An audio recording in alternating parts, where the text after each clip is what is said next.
Hi everyone, Alec here from the West Haven Group and welcome to my first time home buyer's guide.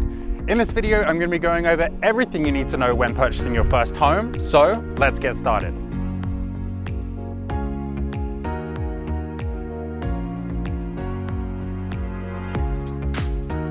Step number one, choosing your realtor. Now, there are a couple of different ways you can go about this. One of the best ways is asking your friends, family and colleagues if they've worked with anyone in the past that they can recommend. Everybody likes to leave a review these days, so look through some of those because the internet is a great tool to help you find a realtor that works for you.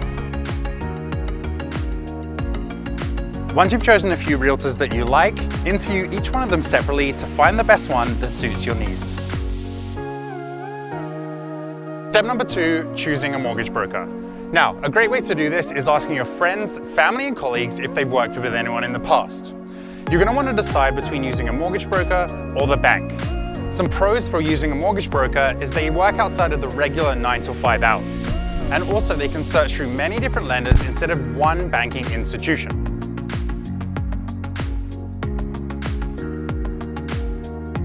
Another great way to help you pick a mortgage broker is have a chat with your realtor. They might work hand in hand with someone that they know can get the deal done. Step number three, analyze your wants and needs in a property. Break down what you really want to have in a property and what you really need to have in a property. Now, it's tough to find that perfect home, but doing this at the beginning will help you figure out what you can pass up on or what you really need to find that perfect space. Step number four, touring properties. Once you've given your search criteria to your realtor, it's time to start looking at homes. Now, I always have people ask me, how many properties will I look at before I find the right one? And that always differs from person to person. Some people will find the right one on the first go, others it'll take a little while where their needs and wants change over time.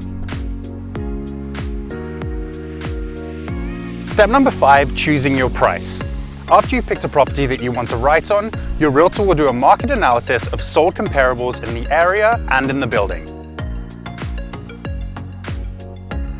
They will do adjustments to these sold prices for things like renovations, differences in floor if it's a condo, building material, lot sizes, and many other things. Another thing to take into account is how many days the property's been on the market and how busy the market is at the time. Step number six, presenting your offer. Once you've picked a property that you'd like to write on, it's time to present your offer. How this is done and what subjects go into it are very dependent on your personal needs and how the market is at the time. When writing an offer, it will include subjects. This will be things like subject to an inspection, subject to financing, and if it's a strata property, subject to reading the strata documents. Also, your realtor will include clauses which will help protect you throughout the whole transaction.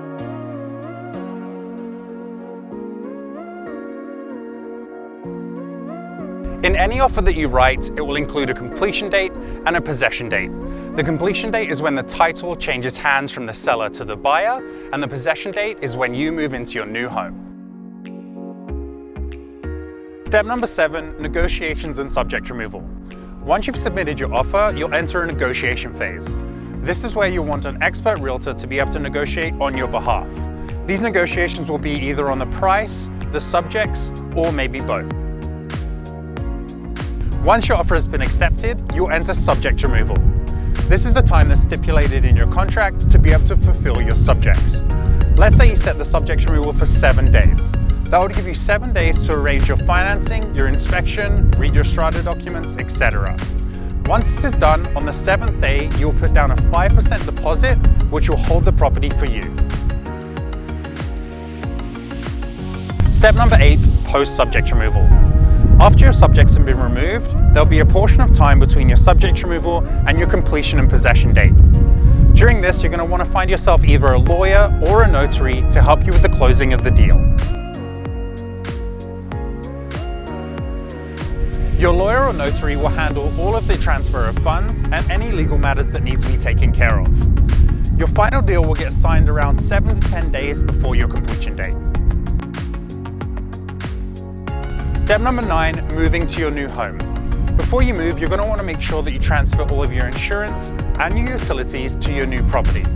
Also, if you're using movers, make sure you book those well in advance.